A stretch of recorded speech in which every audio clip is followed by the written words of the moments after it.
This is the enchanting table. It's useless. Back when I started playing in 2013, it was actually useful. But ever since the Village and Pillage update, there has been literally no reason to make an enchanting table. It's almost always easier to just find a village and start a villager breeder. Once you have them, you just sit next to the villager, and you place lecterns over and over and over and over and over and over and over and over and over and over and over and over and over and over and over and over and over. Oh, I actually got one. Yes! Yes! Let's go, baby. Let's go, multi-shot. I cannot wait to do this the next 36 times. Not to mention actually getting the level you want when you have multiple options. This is why I love the new villager changes. First of all, they removed 9 enchantments that most people didn't even really care about. Seriously, when was the last time you saw multi-shot or impaling 3 in the villager trade window and you were like, woo! Yeah, baby! That's what I'm waiting for! That's what it's all about! Woo! Now there are only 3 trades you have to cycle through, so you really only need 3 villagers per haul. Villagers have 7 different appearances that are determined by which biome they were born in, and that now determines what traits they'll have. So a desert villager will have 3 different books that it can offer, and a swamp villager will also have 3 different books that they can offer, for all 7 of them. But if you've been doing the math, 37 options, minus the 9 they just removed, minus 3 trades times 7 villagers equals 7. So each villager needs to have 1 more trade. Each biome has a master level trade that's always the same enchant and always the same level. These are the generalist enchants and are usually a level or 2 below the maximum. For example, if you want to get an Unbreaking 3 book, get a villager that spawned in the jungle to master level, then buy 2 Unbreaking 2 books and combine them to get an Unbreaking 3 book. Well, that just sounds like the same thing but with extra steps, except for the often overlooked mechanic of enchantment level. This combined Unbreaking 3 book has a level of 2, whereas the normal Unbreaking 3 book just has a level of 1. You can always check this level by just trying to rename the book. So when combining books to enchant, you have to watch how you do it, because if you do it wrong, your item will become too expensive. This is actually a way I want the system to improve, as it's pretty easy to get too expensive, and hasn't been updated since 1.4? Seriously, I think we are ready for an update for this block, since it has worked basically the same since 2012. I really don't think that the Anvil should let people enchant items at 135 levels. Just because a Minecraft item is so fragile. People will get pretty angry if the item that they spent 250 levels and days grinding for accidentally gets just thrown in a cactus and destroyed instantly. But I think it definitely could be simplified. Like, why do books cost different amounts when they're put in a different order? Like, why is that still in the game? If they're gonna go down this path, then it would be great if you could just put the books on the item in any order and it'll just cost the same. Instead of this bullshit where I have to go to a website, type in what enchants I want, and it'll tell me the best way to do it. It'd be great if you could just put the books on the item in any order and it would just cost the same. Or, hear me out. You could use the enchanting table. I know you already forgot about it because it's so useless. When you enchant an item at the table, it doesn't actually increase the item's enchantment cost at all. This means it's a lot easier to stay under the too expensive limit. This makes the enchanting table a way more attractive option, as high-level books are going to become more expensive in enchanting cost. So using the enchantment table would just be a good way to dodge all of that. Instead of going to the jungle and setting up a whole village, you could just enchant the tool, and then you get Unbreaking 3 immediately, and it's free in enchanting cost. I think this is the main intention of these changes, to make villagers less powerful, and to give the enchantment table an actual use. If the desert's too far away to bring villagers, the enchantment table might be the best option. Whereas before, the enchanting table was literally never the best option. Even though I still made one in every world, just to maybe use it once. And then it just sits in cobwebs for years. And that's such a shame because the enchanting table is just so cool. I mean, look at the thing! There's a million ways to decorate it, it's expensive and it's powerful, it's the only use for lapis at all. And it just looks cool. You're doing a ritual to enhance your tools with ancient godly powers. Why would that just be pushed to the side for Squidward tent poles? People are complaining that these books are going to be tedious to get, but that's the whole point. And really, you should never have that kind of power without some sort of downside. I find the people that have been playing this game for a long time, who've seen villagers go from busted to terrible to busted again, are happy to see them go to a more balanced state. But for people who started playing in 2019, right around when Village and Pillage came out, all they know are these villagers right now. Getting every book in the game for free is the baseline. And I don't mean to be all back in my day, but if you think villagers are a pain to deal with now, try making a villager breeder back in 1.4. No workstations, no previews, no dick, no balls, and probably no butthole because this guy feeds off of radiation. You unlock trades one at a time with no indication of when you're about to unlock the next level. You just trade until it won't let you anymore and just hope that the next level will unlock. Their enchanted book is the second to last thing that's offered. And this is actually them in their busted state. This is where people are coming from when they say that villagers are overpowered. This is the baseline. I'm not saying that this should return. It definitely shouldn't. These villagers make me want to gouge my eyes out just thinking about them. But between these two extremes, I think that this change is a pretty good middle ground. With these changes, Mojang opened up a whole forum post for comments about the changes and suggestions, and they are just so infuriating. Because it's clear that so many of them just looked at it, said, game is harder now, bad, bad, bad, and then just slammed their fucking keyboard. Let's look at a few of them. Personally, I feel like this change is a pain.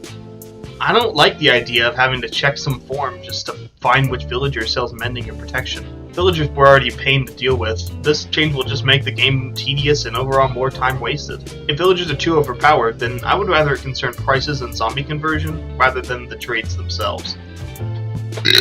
Now, I think it is true that Minecraft should limit outside of game interaction, but come on, if you're at the point where you need to have Prot 4 armor on every single thing, you can look at an image online.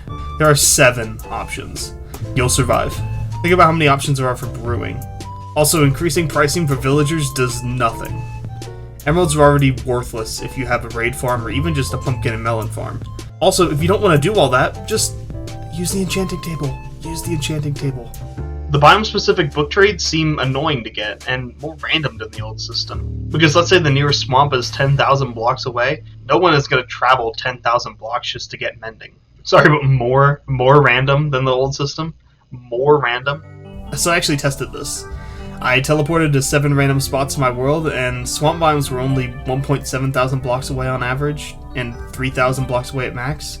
That's 200 to 375 blocks in the nether respectively, and even if it was 10,000 blocks away, mending is the best enchantment in the entire game. Of course people would travel that far.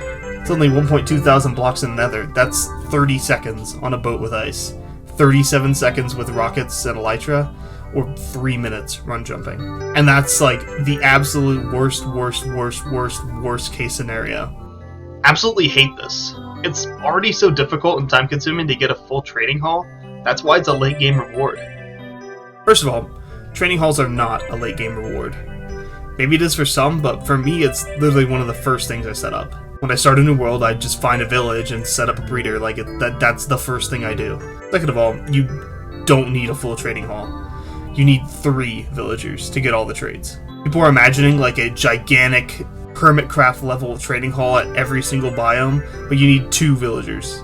Make them have a baby, and your trading hall is done. I don't know, mate. This is not it. Nah, keep it how it is. This ain't it, Chief.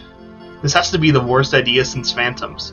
I hate these ones that can't even articulate what's wrong, but they just say, me no like, and they just get 30 upvotes. Respectfully, why is this not it, Chief? I don't know. I guess we'll never know. Me no like!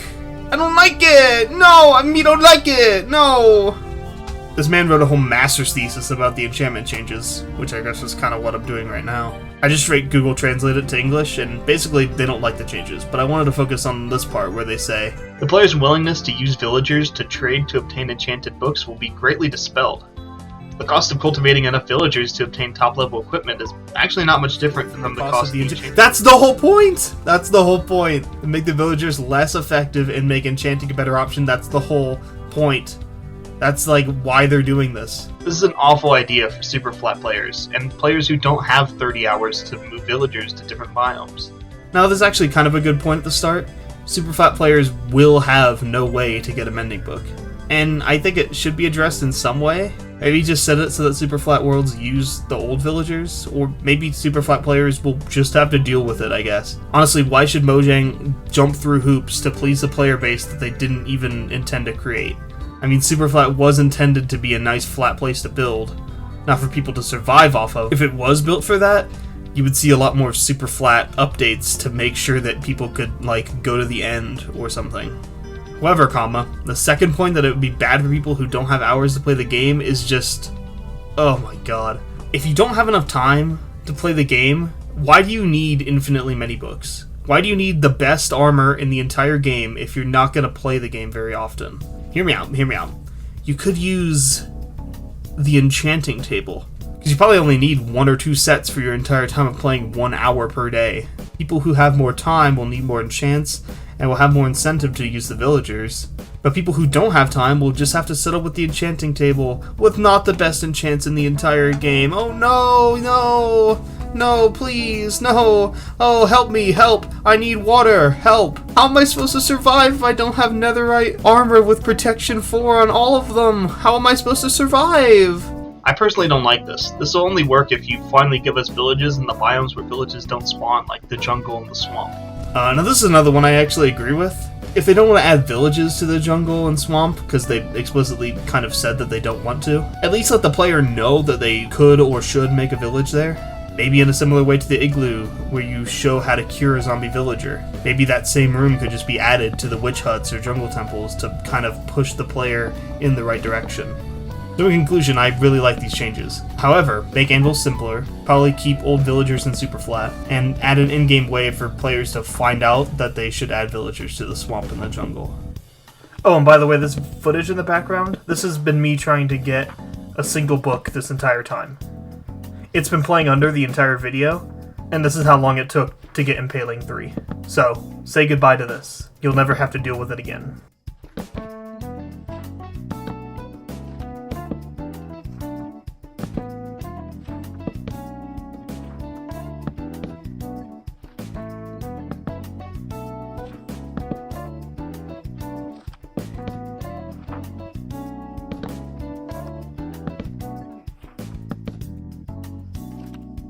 Hey, there we are, Impaling 3, let's go, baby. Let's fucking go. Let's go, Impaling 3. For the love of all that's holy. Oh my god, okay.